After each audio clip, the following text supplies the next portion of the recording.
Bismillahirrahmanirrahim. Alhamdulillahi rabbil alamin. Wabihi nasta'in ala umuri dunya waddin. Wassalatu wassalamu ala ashrafil anbiya'i wal mursalin. Sayyidina wa maulana Muhammadin wa ala alihi wa ashabi ajma'in. Rabbi shrah li sadri wa yassir li amri wahlul 'uqdatam min lisani yafqahu qawli. Subhanaka la ilma lana illa ma 'allamtana innaka antal alimul hakim. Wala haula wala quwwata illa billahil 'aliyyil azim. Allahumma la sahla illa ma ja'altahu sahla wa anta taj'alul hazna idza syi'ta sahla. Assalamualaikum warahmatullahi wabarakatuh. Alhamdulillahi rabbil alamin.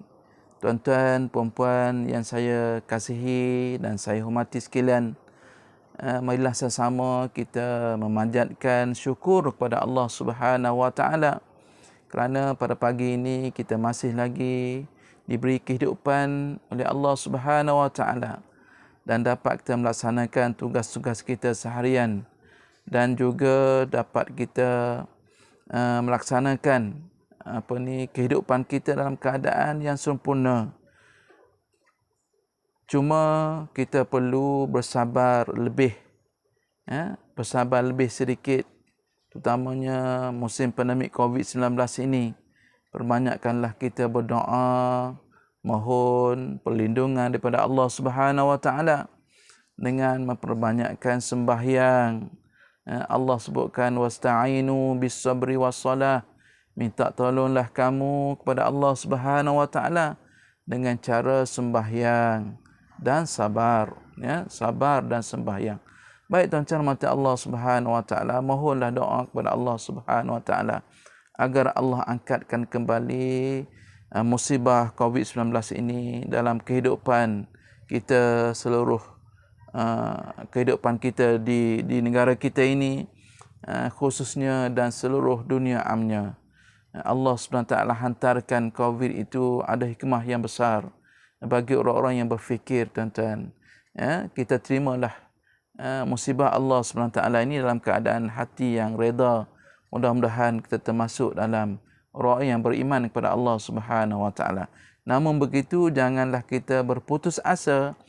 Hendaklah kita sentiasa mematuhi SOP yang telah ditetapkan oleh kerajaan, dengan cara sentiasa membasuh tangan, sentiasa memakai penutup muka dan sentiasa jaga jarak sosial antara satu sama lain.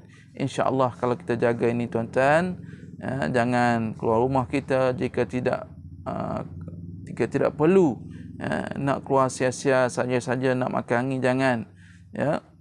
Jaga jarak kita, mudah-mudahan Allah SWT memelihara kita, hindarkan kita semua daripada dijangkiti wabak tersebut. Mana-mana yang telah dijangkiti, maka hendaklah banyak bersabar dan mohon doa kepada Allah SWT agar Allah kembalikan kesihatan yang baik kepada kita. Baik tuan-tuan dan puan-puan yang saya kasihi, yang saya hormati sekalian, insya-Allah pada pagi ini kita teruskan pengajian kita dalam kitab Mustika Hadis jilid pertama dalam bab beriman kepada adanya malaikat. Bab beriman kepada adanya malaikat. Hadis yang ke-29, iaitu di antara malaikat juga ada yang ditugaskan oleh Allah SWT menyeru tiap-tiap hari, menggalakkan manusia supaya berbakti dengan nikmat-nikmat yang dikurniakan Allah kepadanya. Ada malaikat Allah tugaskan tiap-tiap hari kepada kita ini, menyeru kepada kita, menggalakkan kita supaya buat benda baik, berbakti di atas nikmat-nikmat yang Allah SWT berikan kepada kita. Baik tuan-tuan, kita lihat hadis ini berbunyi, An Abi Darda'i radhiyallahu anhu anin Nabi sallallahu alaihi wasallam qala, ma min yawmin tala'at fihi syamsuhu illa wa kana bijambataiha malakani yunadiyani nidaan yasma'uhu khalqullahi kulluhum ghairu thaqalain. Ya ayuhan nas, halummu ila rabbikum, innama qalla wa kafa khairum mimma kathura wa alha, wala abati syamsu illa wa kana bijambataiha malakani yunadiyani nidaan, yasma'uhu khalqullahi kulluhum ghairu thaqalaini. Allahumma a'ti munfiqan khalaqan, Allahumma a'ti munfiqan khalafan, wa a'ti mumsikan talafan. Rawahu al-Imam Ahmad wa Ibn Hibban. Hadis riwayat Imam Ahmad dan Ibn Hibban. Hadis ni agak panjang. Maknanya dari Abu Darda radhiyallahu anhu, dari Nabi sallallahu alaihi wasallam, sabdanya, tidak ada satu hari yang terbit mataharinya melainkan ada di kiri kanan matahari itu dua malaikat yang menyerukan seruan yang didengari oleh semua makhluk Allah selain daripada manusia dan jin. Tiap-tiap hari ni tuan-tuan, Nabi sebut tiap-tiap hari ni kita ni ada malaikat yang menyeru kita. Ya? Di kanan dan kiri kita ni ada dua malaikat menyeru kita agar kita menyeru kita agar kita mengerjakan perkara yang baik. Malaikat ni menyeru kita agar kita ni mengerjakan perkara baik, dan seruan itu Nabi kata tidak didengari oleh kita, bahkan didengari oleh makhluk lain selain daripada manusia dan jin. Ni kita tak dengar tuan-tuan, jin tak dengar, kita tak dengar. Yang dengar adalah lembu, kambing, kerbau. Makhluk lain tu dengar seruan malaikat ni. Apa seruannya? Katanya, wahai sekalian manusia. Ya, kalau kita dengarlah tuan-tuan, malaikat seru kita, wahai sekalian manusia, lari habis kita. Ya, suara malaikat itu tidak semacam suara kita. Ya. Marilah kamu semua berusaha mengerjakan amal bakti pada Tuhan kamu. Malaikat seru kita, wahai semua manusia. Ya, marilah kamu berusaha mengerjakan berbakti kepada Tuhan kamu. Buatlah kerja bakti, kebaktian kepada Allah Subhanahu Wa Taala. Kerana sesungguhnya pendapatan-pendapatan yang sedikit serta mencukupi keperluan hidup di dunia adalah lebih baik daripada pendapatan-pendapatan yang banyak serta melalaikan bekalan akhirat. Ya. Malaikat kata lagi, ya, melalui lisan Rasulullah sallallahu alaihi wasallam, dia kata sesungguhnya pendapatan, apa yang kita dapat rezeki ni walaupun sedikit cukup keperluan hidup kita, mencukupi keperluan hidup kita dunia, lebih baik daripada pendapatan yang banyak tetapi dia melupakan akhirat. Ya, pendapatan yang banyak tapi kedekut, pendapatan yang banyak tapi bakhil, nak bagi kepada orang pun susah, nak derma pun susah, nak masuk tabung masjid pun berat.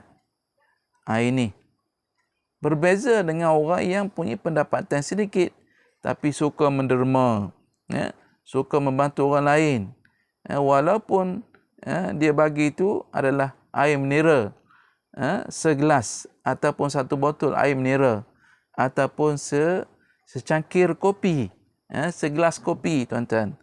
Ini berbeza dengan pendapatan yang banyak tapi kedekut. Ya. Bahkan pendapatan itu melalaikan bekalan akhirat. Ini orang yang kedekut lah. Kalau pendapatan yang banyak, dia berbanyak bersedekah, maka ini dia dimuliakan. Dan tidak masuk matahari melainkan ada di kiri kanannya dua malaikat. Apabila malam pun tuan-tuan, ada juga malaikat yang menyeru kepada kita dengan seruan yang didengari oleh semua makhluk Allah selain daripada manusia. Maknanya dalam tempoh kehidupan kita seharian ini ada malaikat yang mengawal, ada malaikat yang menyeru, mengajak kita supaya kita buat benda yang baik, benda yang taat, benda yang boleh mendapat pahala sebagai bekalan di hari akhirat kita. Katanya, ya Tuhan kami, malaikat doakan kepada Allah SWT, berikanlah ganti yang berganda-ganda pada orang yang mencurahkan nikmat-nikmat yang dikurniakan padanya pada jalan yang diridai Allah. Malaikat doa, ya Allah, kau berilah ganti, kau berilah ganti berganda-ganda kepada orang yang memberi, orang yang mencurahkan nikmat-nikmat yang dia dapat daripada Allah Subhanahu Wa Taala. Apa yang dapat hari ini nikmat daripada Allah Subhanahu Wa Taala, dia pun bagi.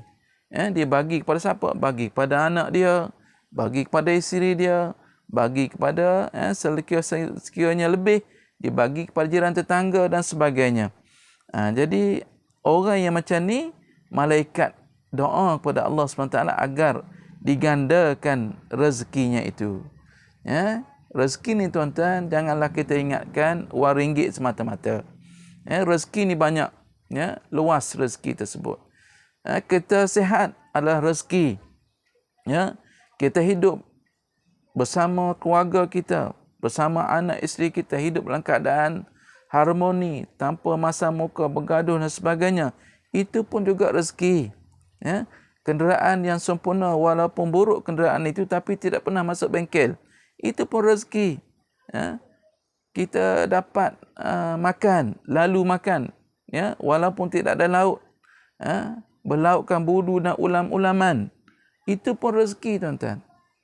Janganlah kita melihat pada skop yang sempit, hanya melihat wang ringgit saja itu sebagai rezeki kita. Itu bukan begitu. Rezekinya luas. Kita dapat berkawan, itu pun rezeki.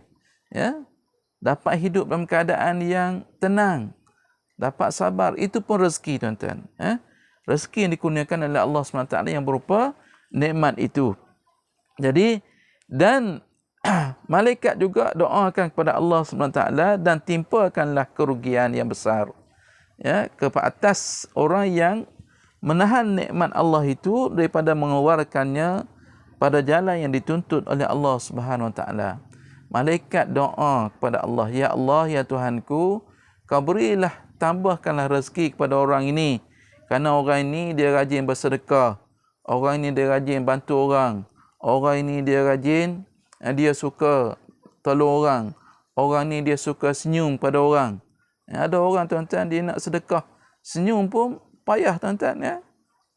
Nak senyum pada orang pun payah. Ni jenis manusia macam mana, tuan-tuan? Dia senyum kepada orang yang dia dikenal saja. Dia beri salam kepada orang yang dia kenal saja. Ini jenis manusia. Dan Allah SWT, malaikat juga doa kepada Allah, ya Allah, ya Tuhanku, timpakanlah kerugian kepada orang yang menahan nikmat-nikmatnya. Sebagai contoh, orang yang diberi nikmat yang berupa harta yang banyak, tetapi dia kedekut, dia bakhil, maka didoakan oleh malaikat agar ditimpakan kesusahan kepadanya. Ditimpakan kesusahan. Maksud kesusahan di sini bukanlah hanya hilangnya harta itu, tetapi kesusahan ini dalam bentuk yang banyak juga, tuan-tuan. Dalam skop yang luas. Orang ni tak dapat tidur malam, tuan-tuan. Duit banyak. Banyak harta tetapi tidak dapat tidur malam. Duit banyak, harta banyak, tapi selalu masuk hospital. Duit banyak, tuan-tuan, harta banyak, tapi bergaduh anak bini, bergaduh dengan keluarga, selalu bertengkar dan sebagainya. Ini Allah kurangkan begitu. Jadi alangkah baiknya, tuan-tuan, kita ini, kalau kita ada harta yang banyak, maka jadikanlah kita harta yang ada pada kita itu kita infakkan kepada orang-orang lain agar kita dapat doa malaikat agar digandakan harta kita itu. Walaupun kita mempunyai pendapatan yang sedikit, maka gunakanlah pendapatan itu untuk kebaikan, kebajikan, agar ianya dapat dimanfaatkan di hari akhirat nanti. Baik tuan-tuan rahmati Allah Subhanahu wa taala, huraian hadis ini. Dalam kehidupan seharian kita, ya, kehidupan hari-hari kita ini banyak manusia berhadapan dengan perkara-perkara yang melalaikan. Ya, banyak kalau kita lihat di kalangan masyarakat Islam hari ini banyak buat benda-benda yang melalaikan. Ya, daripada berusaha mengerjakan amal bakti, banyak benda-benda yang lalai dibuatnya. Tetapi agak kurang perkara-perkara yang boleh mendatangkan kebajikan kepada diri dia dan kebaikan kepada orang lain. Ya, lebih-lebih lagi perkara yang berhubung dengan harta benda dan cara membelanjakannya. Lebih-lebih lagi, ya, kalau kita tengok orang kaya, tuan-tuan, orang yang berada, ya, dia sanggup melancung, ya, keluar negara, ya, sanggup melancung keluar negara, ya, digunakan belanja duit yang banyak untuk pergi Paris, ya, pergi London, pergi mana-mana lah, tetapi untuk kebajikan diri dia, kebaikan diri dia, nak pergi umrah namun sekali tidak terniat di hati. Ini satu kerugian, ya, satu perkara yang melalaikan. Lebih baik, ya, kita bukan tak boleh pergi melancong, boleh, ya, boleh pergi melancong. Bahkan Allah suruh kita pergi musafir, ya, pergi melihat di sana tempat-tempat orang, disuruh. Tetapi yang utama kepada kita ialah kita buat benda yang wajib dahulu. Wajib kita bantu, kita keluarkan zakat, kita bantu saudara mara kita dengan harta yang ada pada kita itu. Kita tunaikan haji, kita tunaikan umrah, lepaskan fardu yang ada pada kita itu. Kemudian barulah kita pergi melancong di tempat-tempat lain. Ada orang, tuan-tuan, ada orang taja dia untuk pergi umrah. Maka dia menolak. Dia ambil pilihan untuk pergi ke Beijing, China. Tak masalah, tuan-tuan. Boleh pergi Beijing. Tapi umrah tak selesai lagi. Patutnya dipilih umrah dulu. Pilihlah umrah dulu. Kemudian tawaran yang kedua, pilih Beijing. Jadi ini satu kerugian kepada kita. Jadi bila pula nak boleh pergi umrah? Kalau umrah, tuan-tuan, musim pandemik ini tidak dibenarkan. Dah 2 tahun dah kita tidak benarkan melaksanakan umrah di Baitullahil Haram. Bahkan begitu juga dengan melaksanakan ibadah haji. Jadi rugi kepada kita. Jadi inilah dalam kita memilih, mestilah kita pilih jadi orang bijak. Jadi kalau kita umrah kita tak pergi lagi, kita pilih pergi negara China dulu, Beijing dulu, ni orang kata pemikiran yang terkebelakang lah. Sebab apa? Sebab dia tidak bersedia. Sebab itu, tuan-tuan, dalam kehidupan kita ni, kita jangan banyak buat benda yang melalaikan. Ya? Kalau kita banyak buat benda melalaikan, Allah lalaikan kita. Ya, sembahyang tidak kadang-kadang, tuan-tuan. Puasa pun tidak. Kemudian pula mengambil benda-benda yang diharamkan masuk dalam perutnya. Dadah, pil, ekstasi dan sebagainya. Bahkan melaksanakan judi dan sebagainya. Jadi benda-benda ni benda-benda yang boleh menyebabkan hati kita keras, menyebabkan hati kita berkarat.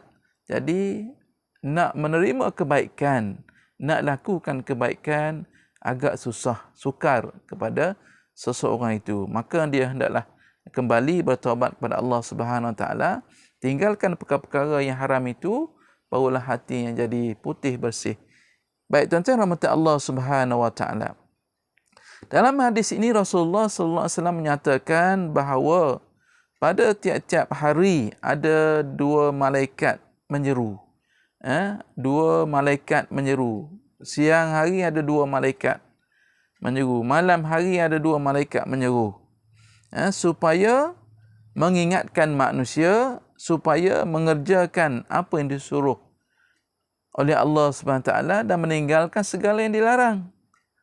Malaikat seru kita ni, weh manusia, fulan bin fulan, buatlah benda yang baik, tinggallah benda yang melalaikan. Ya, carilah kerajaan Allah Subhanahu wa taala. Yang kedua, malaikat menyeru kita, mengingatkan kita mengambil ingatan bahawa pendapatan sedikit serta mencukupi keperluan hidup di dunia meliputi harta benda dan nikmat-nikmat yang lain adalah lebih baik daripada pendapatan yang banyak, yang melalaikan dari mengerjakan amal bakti untuk mencapai kebahagiaan yang kekal di akhirat. Malaikat seru, malaikat suruh kita, dia kata apa? Pendapatan yang sedikit itu mencukupi, keperluan hidup, cukuplah, tak kaya pun tak apa tuan-tuan, tapi hidup kita hidup dalam keadaan yang sempurna, meliputi harta benda dan nikmat-nikmat yang lain. Kalau orang makan durian, musim durian ni kita boleh beli durian, walaupun tidak hari-hari, tak ada masalah, itu pun boleh makan, boleh rasa. Berbeza dengan orang kaya ni, dia makan durian tiap-tiap hari. Bila makan durian tiap-tiap hari, darah naik total. Darah tinggi naik. Kena ingat ya. Kena ingat. Berbeza dengan orang yang kurang pendapatan, tetapi dia hidup dalam keadaan yang selesa lah. Dapat kurang pendapatan, bukan dia miskin, kurang pendapatan. Dia dapat melakukan sedekah, dia dapat bagi belanja anak isteri dia. Adalah lebih baik daripada orang yang punya pendapatan yang banyak tapi melalaikan. Lalailah tu, dah tahu dah darah tinggi, makan durian banyak pula. Lalai. Kemudian minum pula air gas. Jangan tuan-tuan. Lepas makan durian, minum air gas boleh menyebabkan stroke. Pernah berlaku tuan-tuan. Seorang ni dia makan durian, kemudian dia balik ke rumah minum air gas, menyebabkan dia stroke dan kini telah meninggal dunia. Mudah-mudahan Allah SWT melimpah rahmat, kasih hambelas kepada roh mereka. Baik tuan-tuan rahmati Allah Subhanahu Wa Taala, orang yang mempunyai pendapatan yang banyak ini melalaikan dia. Tadilah ada duit banyak, ada harta banyak, tapi nak infakkan harta tersebut susah. Nak wakafkan harta tadi susah. Nak belanjakan kepada saudara mara susah. Jadi kemudian pula dia keji pula. Ini masalah. Keji orang miskin. Hina pula orang miskin. Patutnya kalau kaya, kalau banyak harta, tak nak belanja senyap-senyap. Jangan duk keji orang. Keji orang lain tu satu perkara yang dosa kepada Allah SWT. Baik tuan-tuan dan Allah. Jadi rugi kepada dia sebab dia banyak melakukan perkara yang melalaikan. Kerana melalaikan itu satu benda yang rugi, dan rugi bukan saja di dunia, bahkan di hari akhirat dia rugi, pahalanya di sisi Allah tidak ada. Berbanding dengan orang yang pendapatan sedikit tapi boleh melaksanakan amal ibadah kepada Allah SWT dan sebagai bekal kekal di akhirat nanti. Baik tuan-tuan dan Allah SWT, dalam hadis ini juga diterangkan bahawa malaikat itu mendoakan semoga orang yang pemurah, yang berbakti pada jalan Allah dengan harta benda, ilmu, pengetahuan dan tenaganya, bukan sahaja orang yang punya pendapatan yang lebih tadi, dia belanjakan. Orang juga orang yang punya pendapatan yang sedikit tadi, dia belanjakan. Orang kaya dia belanja juga ke arah kebaikan ini. Malaikat mendoakan kepada dia agar ditambahi, agar ditambahi nikmat Allah SWT ke atasnya. Jadi orang yang pemurah tadi, dia berbakti pada jalan Allah, dia dapat berbakti pada jalan Allah, sama ada dengan harta benda dia, yang ada ilmu, dia menyampaikan ilmu kepada orang lain, dan tenaga dia tidak ada harta pada dia, dia ada tenaga saja, maka dia hulurkan tenaga dia itu untuk ke arah kebajikan. Diberi balasan yang berganda-ganda. Ya, orang ini orang yang pemurah. Ya, sama ada melalui dengan cara tenaga dia, pemurah dengan ilmu dia, pemurah dengan harta benda yang ada pada dia itu, maka diberi balasan yang berganda-ganda. Manakala orang yang mempunyai harta yang kedekut itu, maka ditimpa kerugian. Ya? Bukan sahaja di dunia, bahkan di hari akhirat. Baik tuan-tuan rahmati Allah Subhanahu Wa Taala, dalam hadis ini, sebagai kesimpulannya dapat kita ambil bahawa Allah Subhanahu Wa Taala memerintahkan malaikat menyeru kepada kita supaya kita menggunakan nikmat Allah Subhanahu Wa Taala yang kita terima hari-hari ini untuk kita berbakti ke arah kebajikan kepada Allah Subhanahu Wa Taala. Dan sekiranya kita melakukan kebaikan dengan harta kita, malaikat mendoakan kepada Allah SWT agar kita ini diberi ganjaran, dilimpahkan nikmat kepada kita. Dan sekiranya kita termasuk dalam golongan orang-orang yang kedekut, orang yang bakhil, maka malaikat mendoakan kemusnahan kepada kita. Kemusnahan maksudnya bukannya hilang harta, bahkan hilangnya sifat dermawan kepada kita, hilangnya sifat malu, hidup dalam keadaan yang hina dan sebagainya. Inilah kemusnahan yang Allah timpakan kepada orang-orang yang kedekut. Jadi tuan-tuan mata Allah SWT, saya menyeru diri saya dan tuan-tuan, usahakanlah diri kita ini, walaupun kita tidak dikatakan orang kaya, sekurang-kurangnya kita sedekahkanlah pada setiap hari, paling kurang kepada anak dan isteri kita, paling kurang kepada ibu bapa kita, adik-beradik kita, jiran tetangga dan seluruh masyarakat amnya, rumah-rumah ibadat dan sebagainya. Mudah-mudahan harta yang ada pada kita itu Allah Subhanahu Wa Taala tambahkan nikmat kepada kita. La in syakartum la azidannakum. Sekiranya kamu bersyukur di atas segala nikmat yang dikurniakan Allah. Wala in kafartum, dan sekiranya kamu ingkar, kufur, kedekut di atas nikmat Allah SWT berikan kepada kamu, inna azabi lasyadid. Sesungguhnya azab Allah SWT itu amat pedih, amat berat, tuan-tuan. Jadikanlah diri kita orang-orang yang sentiasa menghulurkan bantuan, menghulurkan sumbangan kepada yang memerlukan. Tidak perlu sampai orang nak naik bendera putih, tuan-tuan. Kita tahu orang susah, maka kita hulurkanlah bantuan tersebut, sama ada dalam bentuk barangan maupun wang ringgit, maupun ilmu pengetahuan, nasihat, buah fikiran dan juga tenaga yang ada pada kita itu. Maka kita dikira sebagai orang yang melaksanakan kebaikan, bukan saja balasannya kita dapati di dunia, bahkan di akhirat juga kita dapat.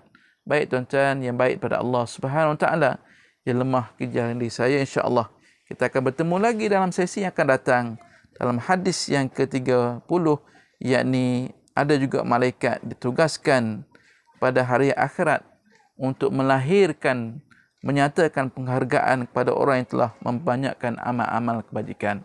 Baik, sekadar itu, kita bertemu lagi dalam sesi yang akan datang. Sekian, wassalamualaikum warahmatullahi wabarakatuh.